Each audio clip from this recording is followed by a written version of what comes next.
بسم اللہ الرحمن الرحیم۔ السلام علیکم۔ آپ سب دوستوں کو اپنے چینل سٹوریز بائی سمیع الدین میں خوش آمدید کرتا ہوں۔ دوستوں، آپ سب دوستوں کو پتہ ہے کہ جیسے دجال جو ہے یہ ایک بہت بڑا فتنہ ہے، اور اس فتنے کی وجہ سے نہ جانے کتنے مسلمان جو ہے وہ جہنم کی طرف دھکیلے جائیں گے۔ تو اللہ تعالیٰ ہم سب کو اس فتنے سے محفوظ رکھے۔ آئیے اس کے بارے میں آج معلومات اکٹھی کرتے ہیں احادیث کی روشنی میں، کہ احادیث پاک کے اندر آپ صلی اللہ علیہ وآلہ وسلم نے اس فتنے کے بارے میں کیا کیا معلومات ہمیں دی ہیں، وہ آج جو ہے وہ ہم اس کو سمجھیں گے اور کوشش کریں گے کہ سمجھنے کے بعد اس فتنے سے جو ہے وہ توبہ کریں، اور اللہ تعالیٰ ہم سب کی اولادوں کو جو ہے وہ اس فتنے سے محفوظ رکھے۔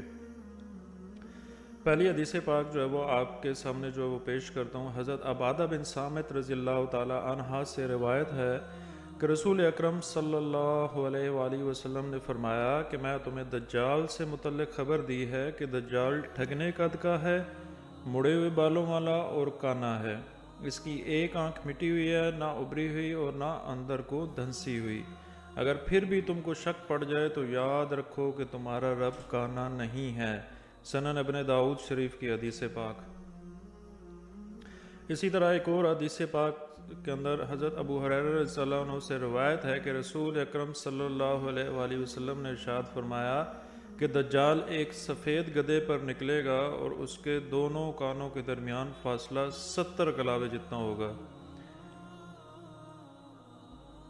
اندازہ ہے کہ یہ گدھا کوئی تیز رفتار جیٹ طیارے ہوگا۔ پہلے اس کا ظہور شام اور عراق کے درمیان کسی علاقے میں ہوگا،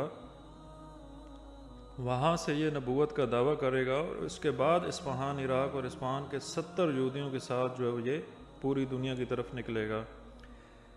حضرت ابو ہریرہ رضی اللہ تعالیٰ عنہ سے روایت ہے کہ رسول اکرم صلی اللہ علیہ وآلہ وسلم نے ارشاد فرمایا کہ اصفہان کے 70,000 یہودی دجال کی پیروی کریں گے، اور ان کے سروں پر سیاہ چادریں ہوں گی۔ مشکاۃ شریف کی حدیث پاک۔ حضرت عمران بن حسین رضی اللہ تعالی عنہ سے روایت ہے کہ رسول اکرم صلی اللہ علیہ وآلہ وسلم نے ارشاد فرمایا کہ دجال کے متعلق جو شخص سنے اس سے دور بھاگے، یہاں تک کہ ایک آدمی اس کے پاس آئے گا اور وہ خود کو مومن سمجھتا ہوگا، لیکن شبہات دیکھ کر وہ اس کی پیروی اختیار کر لے گا۔ سنن ابن داؤد شریف کی حدیث پاک ہے۔ حضرت عمر بن خریس رضی اللہ تعالیٰ عنہ سے روایت ہے کہ رسول اکرم صلی اللہ علیہ وآلہ وسلم نے ارشاد فرمایا کہ دجال مشرق سے نکلے گا جس کا نام خراسان ہے، بہت سی قومیں اس کی پیروی اختیار کریں گی، ان کے چہرے تہ بتہ ڈھال کی طرح ہوں گے۔ ترمذی شریف کی حدیث پاک۔ اب یہ حدیث آپ کے سامنے بیان کرنے کا مقصد یہ ہے کہ ایک تو ہمیں جو ہے وہ یوٹیوب پہ کافی ویڈیوز ملتی ہیں کہ جو ادھر ادھر سے اٹھائی ہوتی ہیں، جن کا ہمیں کوئی خلاصہ معلوم نہیں ہوتا ہے، کوئی پراپر اوتھینٹکسٹی کے ساتھ وہ چیزیں نہیں ہیں۔ تو آپ کے سامنے یہ بیان کرنے کا مقصد یہ ہے کہ یہ پراپر احادیث کی روشنی میں یہ چیزیں آپ کو بتائی جا رہی ہیں۔ حضرت حذیفہ بن یمان رضی اللہ تعالیٰ عنہ سے روایت ہے کہ رسول اکرم صلی اللہ علیہ وسلم نے ارشاد فرمایا کہ قرآن اور حدیث کے پڑھنے والوں، تم قرآن پر جمو گے نہیں اور ادھر ادھر دائیں بائیں رستہ لوگے تو بس گمراہ ہو جاؤ گے۔ کیسے گمراہ؟ بہت زیادہ گمراہ۔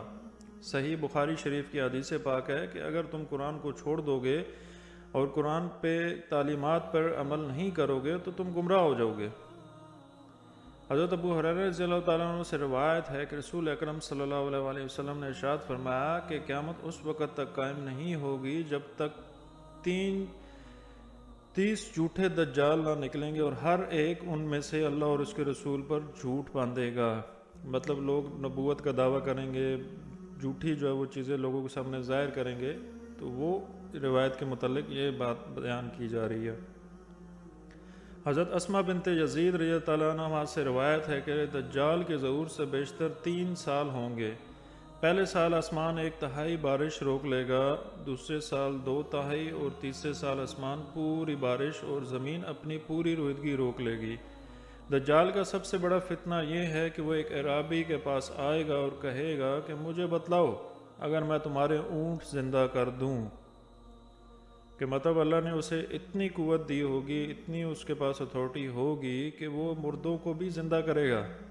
تو اب یہ والے معجزات کوئی شخص دیکھے گا تو ظاہر سی بات ہے اس کا ایمان تو ڈگمگائے گا، لیکن اگر وہ اللہ تعالیٰ کی وحدانیت کرتا ہوگا، رسول اکرم صلی اللہ علیہ وسلم کی تعلیمات پر عمل کرتا ہوگا تو انشاءاللہ اس کے لیے کوئی مشکل نہیں ہوگی۔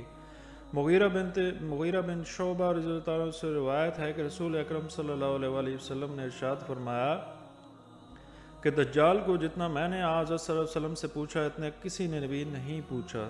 اکثر دجال کا حال آپ صلی اللہ علیہ وآلہ وسلم سے پوچھا کرتا تھا تو آپ نے فرمایا کہ تجھ کو دجال سے کچھ ڈر نہیں، کیونکہ میں ابھی زندہ ہوں۔ میں نے عرض کیا یا رسول اللہ صلی اللہ علیہ وسلم، لوگ کہتے ہیں کہ اس کے ساتھ روٹیوں کا ایک پہاڑ ہوگا اور پانی کی ندی ہوگی۔ تو آپ صلی اللہ علیہ وسلم نے فرمایا پھر اس سے کیا ہوتا ہے؟ اگر یہ بات بھی ہو تو جب بھی اللہ کے نزدیک وہ مال کچھ بھی نہیں ہے۔ صحیح بخاری شریف کے حدیث پاک ہے کہ وہ جو کچھ آپ کو مرضی دکھائے۔ آپ صلی اللہ علیہ وسلم کے بقول یہ ہے کہ صحابہ نے آج کی نا کہ ان کے پاس بہت کچھ ہوگا، دنیاوی لحاظ سے بھی ہر چیز ہوگی، کھانے پینے کی آسائشیں ہوں گی، تو آپ صلی اللہ علیہ وسلم نے فرمایا کہ اللہ تعالیٰ کے نزدیک اس کی کوئی ویلیو نہیں ہے، وہ کچھ بھی نہیں ہے کہ وہ جو کچھ آپ کو دکھائے گا۔ حضرت ابو بکر رضی اللہ عنہ سے روایت ہے کہ رسول اکرم صلی اللہ علیہ وسلم نے فرمایا کہ دجال کے باپ کے گھر 30 سال تک کوئی بچہ نہ ہوگا، پھر ایک لڑکا پیدا ہوگا جس کی ایک آنکھ خراب اور ایک دانت باہر نکلا ہوا ہوگا، وہ بالکل نکما ہوگا، سوتے میں اگرچہ اس کی آنکھیں بند ہوں گی مگر اس کا دل ہوشیار ہوگا۔ حضرت ابو بکر فرماتے ہیں کہ ہم نے مدینے میں ایک یہودی کے گھر میں اسی قسم کے ایک لڑکے ابن سیاد کی پیدائش کی اطلاع سنی تو میں اور زبیر بن عوام رضی اللہ تعالیٰ عنہ ان کو دیکھنے کے لیے گئے۔ ہم نے ان سے پوچھا تمہارا کوئی بچہ ہے؟ تو انہوں نے کہا 30 سال تک ہمارے کوئی بچہ نہ تھا، اب ایک لڑکا پیدا ہوا ہے۔ ترمذی شریف کے اندر یہ حدیث پاک موجود ہے۔ حضرت جابر رضی اللہ تعالیٰ عنہ فرماتے ہیں کہ جب جنگ احزاب ہوئی تھی تو اس دن کے بعد سے ہمیں ابن سیاد کا پتہ ہی نہ چلا کہ وہ کہاں گیا۔ سنن ابن داؤد شریف۔ حضرت جابر رضی اللہ عنہ سے روایت کرتے ہیں کہ حضرت عمر رضی اللہ عنہ نے عرض کیا کہ یا رسول اللہ علیہ وسلم مجھے اجازت دیجیے کہ میں ابن سیاد کو قتل کروں۔ اس پر آپ صلی اللہ علیہ وسلم نے ارشاد فرمایا کہ اگر یہ شخص وہی دجال ہے تو اس کو قتل کرنے والے تم نہیں بلکہ عیسیٰ ابن مریم ہی ہیں، اور اگر یہ وہ شخص نہیں ہے تو تمہیں ذمیوں میں سے ایک شخص کو قتل کر دینے کا کوئی حق نہیں۔ مشکاک شریف کی حدیث پاک ہے، کیونکہ آپ صلی اللہ علیہ وسلم نے فرمایا کہ اگر یہ دجال ہے تو پھر عیسیٰ ابن مریم اس کو قتل کریں گے، اور اگر یہ دجال نہیں ہے تو تمہیں کوئی حق نہیں ہے کہ تم کسی عام بندے کو جو ہے وہ قتل کرو اور اس کا ذمہ اپنے سر پر لو۔ عبداللہ بن بصر رضی اللہ عنہ سے روایت ہے کہ رسول اکرم صلی اللہ علیہ وآلہ وسلم نے فرمایا کہ جنگ عظیم اور قسطنطنیہ کی فتح کے درمیان 6 برس کا فاصلہ ہے اور 7ویں سال دجال نکلے گا۔ یہ جو حدیث پاک میں نے آپ کی خدمت میں پیش کی ہیں یہ دجال کے ظہور کے متعلق یہ تمام حدیث پاک جو اوتھینٹک ہیں اور پراپر جو ہے وہ سند کے ساتھ موجود ہیں، اور یہ دجال کے بارے میں ہمیں بتاتی ہیں کہ دجال کا جو فتنہ ہے وہ کتنا پراسرار فتنہ ہے۔ اللہ تعالیٰ سے دعا ہے کہ اللہ تعالیٰ ہمیں اس فتنے سے محفوظ رکھے، ہم سب کے ایمان کو اتنا مضبوط کرے کہ ہم اس کے فتنے میں نہ آ سکیں۔ اللہ تعالیٰ ہم سب کے لیے آسانیاں فرمائے۔ ہمارے چینل کو لازمی سبسکرائب کیجیے گا تاکہ اسی طرح کی انفارمیٹیو ویڈیوز آپ کے ساتھ شیئر کی جائیں۔ السلام علیکم ورحمۃ اللہ وبرکاتہ۔